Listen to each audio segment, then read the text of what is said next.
Haven't mentioned, I'm Nicole Benner. I'm the lecturer in textiles, and teaching repeat pattern is actually one of my favorite things to do. I teach a digital textiles class, which involves several different things, but usually half of the semester is specifically focused on teaching repeat pattern. And for us, that typically means we are printing fabrics through third-party vendors, mainly Spoonflower, which is a really great resource. It is somewhat pricey to have your own patterns printed on fabric, but it has a good payoff when it's a pattern that only you have and it doesn't exist anywhere else in the world. So specifically, we're going to be working in Photoshop, and we are going to be creating half drop repeat patterns, and I will explain what that means as we're in the process. Half drop patterns are something that you don't even realize you see all the time. It's pretty much the main type of pattern that you see. There's other things like a brick repeat, a tossed repeat. I do have the newest version of Photoshop, but everything on here should be the same for older versions of Photoshop. So if you have a 2019 version or something along those lines, everything should still be the same. So you're going to start by just creating a new file, and we're working with a slightly larger file because that's the reality of when you're working with repeat patterns. Typically your repeat is going to be a minimum of 24 by 24 because it's going to be applied to a larger surface. Now all of this can be scaled down because obviously if you were wanting to make a mask, then you wouldn't want your pattern to be super large. And so I'm working in inches over here, and I'm doing a square file. So 24 inches by 24 inches. If you make everything exactly the same, it'll be easier for you to follow along. I do tend to work in a higher resolution file, so that being 300 pixel per inch. That's a very high resolution. It doesn't necessarily need to be that high, but this means that you can scale it up and down a little bit easier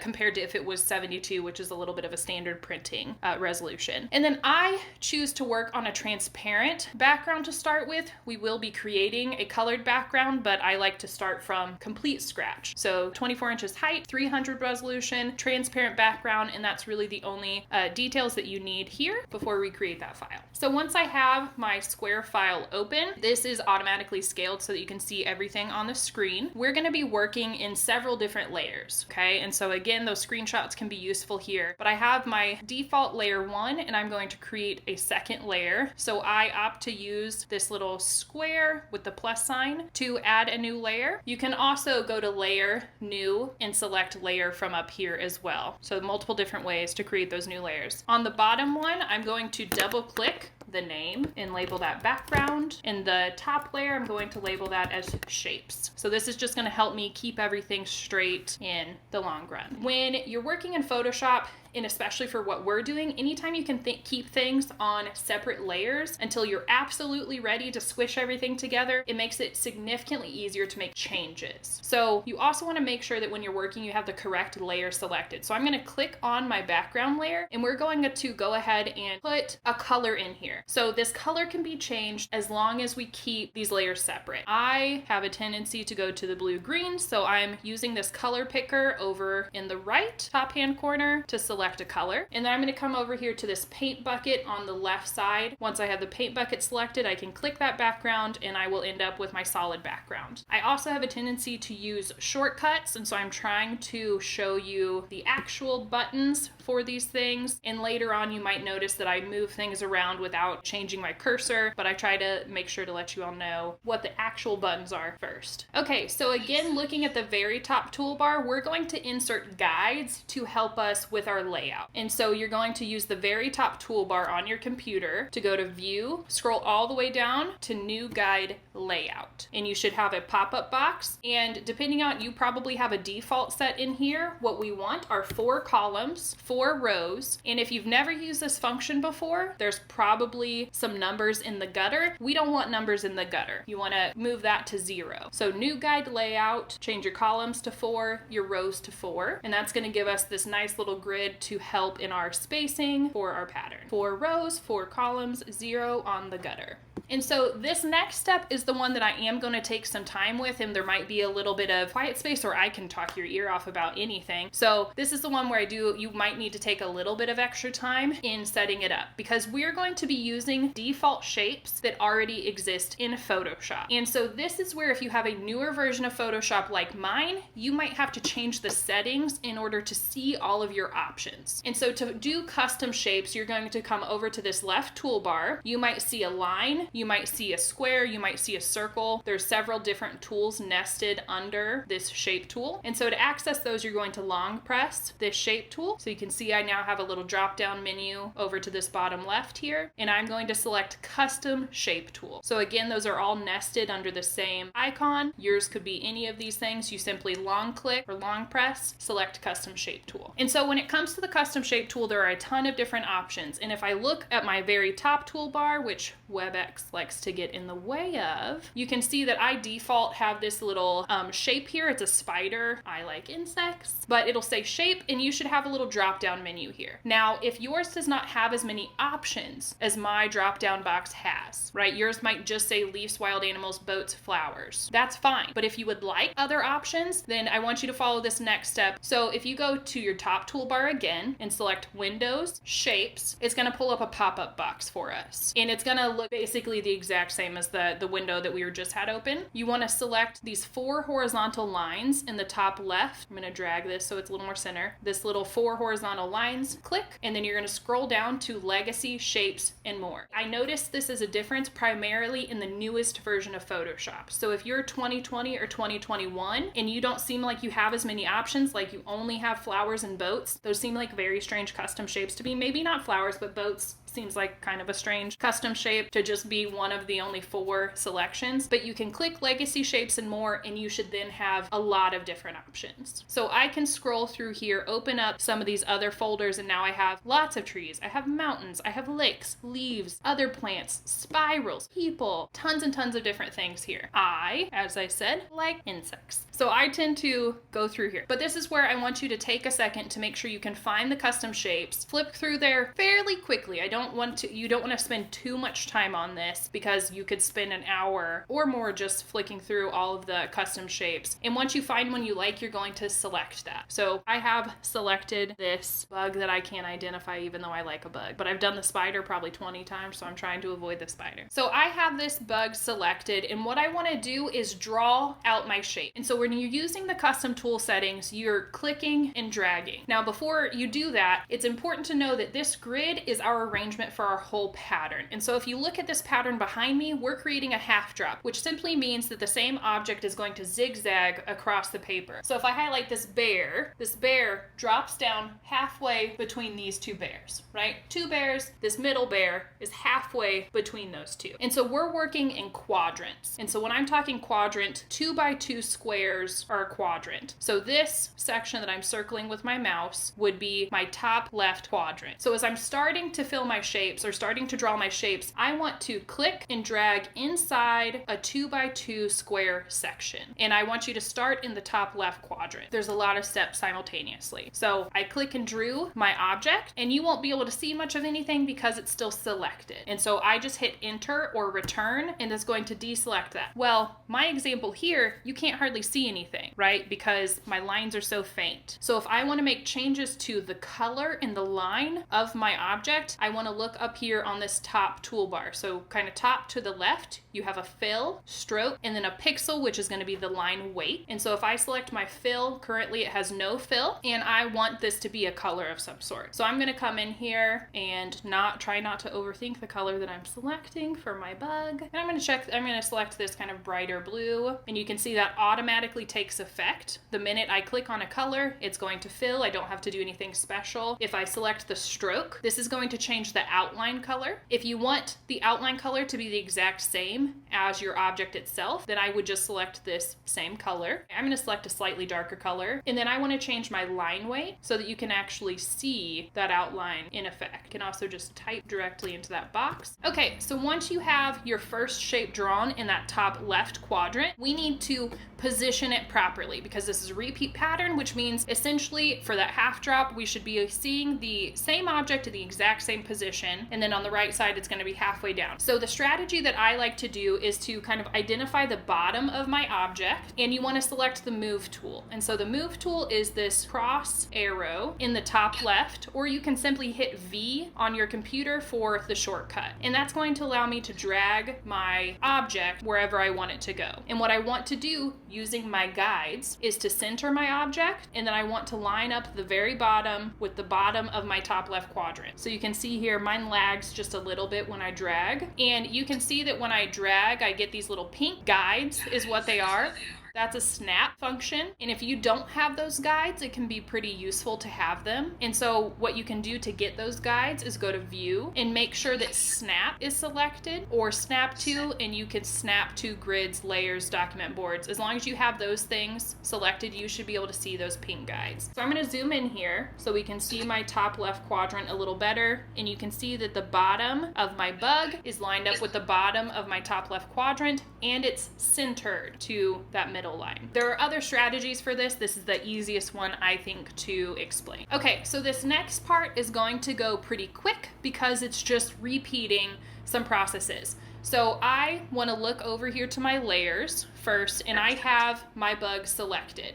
That's important. You want to make sure that you have the correct layer selected. When you draw a shape, it's going to automatically create a new smart object, so you didn't have to do anything to add a new layer. It's going to do that automatically. So make sure that what you drew is what's selected, because if I click over here, it's going to automatically select my background. I don't want that. Make sure you have your first shape selected. I'm then going to copy and paste this object. So I'm going to show you where the functions are up here to do that. Edit, copy. Again, make sure that you have the right layer selected, edit, paste, and now you can see I have 2 fly layers down here, and now I have 2 bugs. The shortcut for copy and paste on a Mac is Command C, Command V. If you're on a Windows computer, it's Control C for copy, Control V. V is in Victor for paste. Because once you've copied and pasted, I'm going to drag my second bug to the bottom left quadrant, and I want to make sure that I line it up in the exact same way that I did the top one. So my strategy is to line up the bottom of the shape and center my bug. And so those are in the same position. You can see those pink guides are also just helping to reassure me that those are in the same position. So bottom left quadrant, second.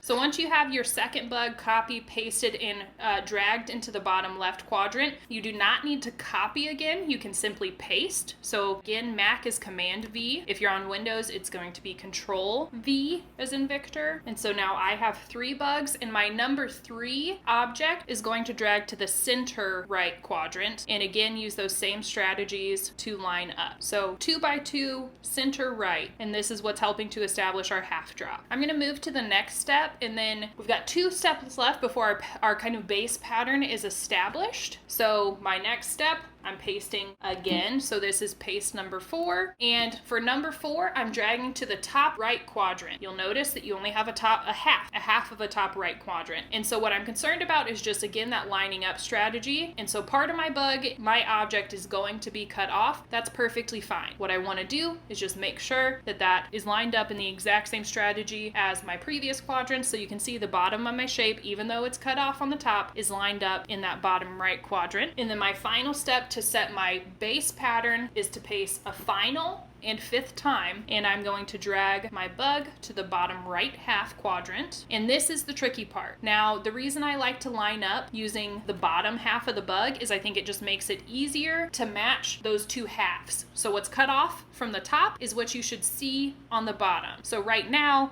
I know for sure that this is not lined up properly, because I'm going to give you all a visual here. This partial quadrant here is what I should be able to see in this bottom space. So I need to take the time to drag this and get it lined up a little more appropriately. So I can see that I should have a head, 2 partial legs, and then my full antenna in that space. And if you have those snap functions activated, then it should help you to get that positioned properly. So you can see as I'm holding onto my mouse, it says 2.079 inches, 2.097 inches, and that's helping me to be sure that I have that lined up properly. Okay, so this is the spot that I want to give everyone a second so that you can make sure that you have your 5 objects lined up in the half drop. And so what I want to do really quickly is just hide my background layer, because again, we want to keep as many things separate as we possibly can so that we can make changes in the future. So I'm going to click this little eyeball icon to hide my background layer. It's just taking a second. And so then I should be left with just my bugs and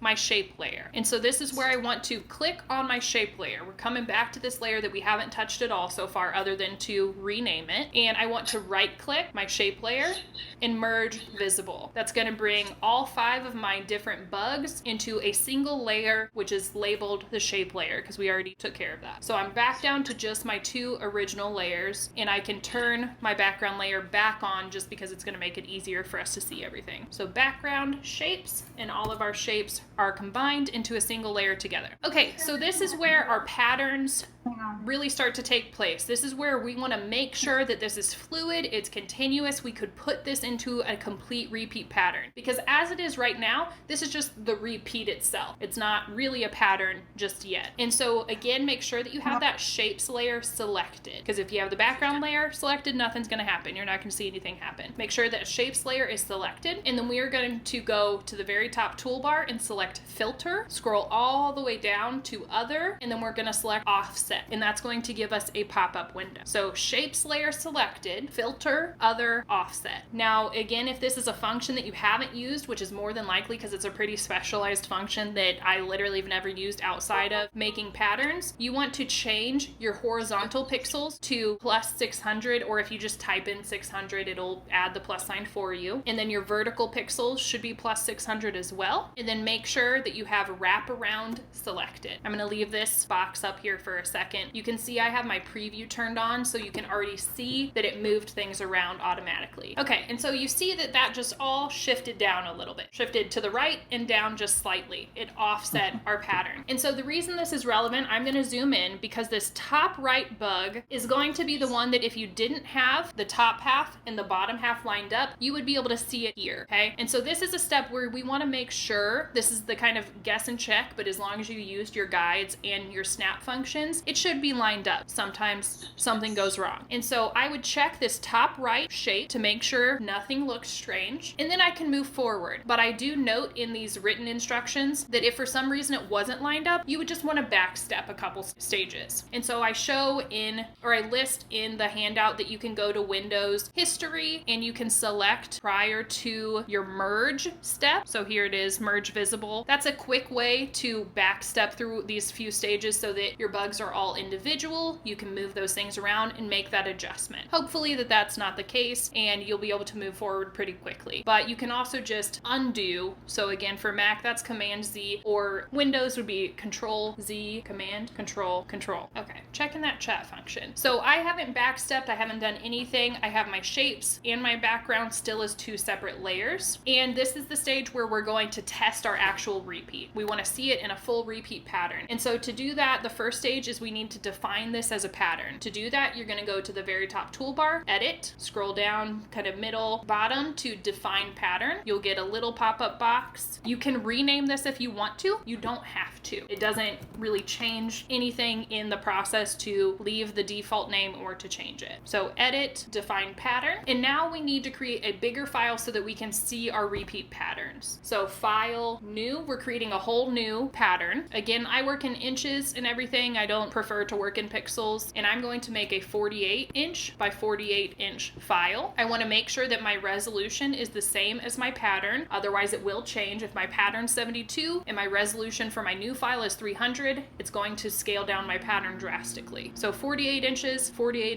300 resolution. The background and everything here doesn't really matter. Mine is default set to transparent. So it won't look much different, but once you put your pattern in, you will know that this is a much larger file. And so to see our repeat pattern, pattern. We're in our final stages. You're going to edit, fill, and these are some specific settings that yours might not say. So you want to double check these things. Under content, you want to select pattern, and then you should get this option drop down box that you can click, scroll through. I have a lot of patterns in here. The very bottom right is going to be your most recent pattern. So I'm going to select that little thumbnail pattern, select my custom pattern, hit OK. Because this is a large file, it might take a second to generate, and then you can see that repeat pattern come together. And so this now works at any file. I could make this 96 by 96. I could make it 24 by 24 is too small. What I could also do is scale down my original repeat pattern so that I could see it more. If I change my original file, which is this, to a 12 by 12, I'm going to see it twice as much when I put it into that repeat. But anytime you make a change to your pattern, you want to go to edit, define pattern, because that's going to save those new changes.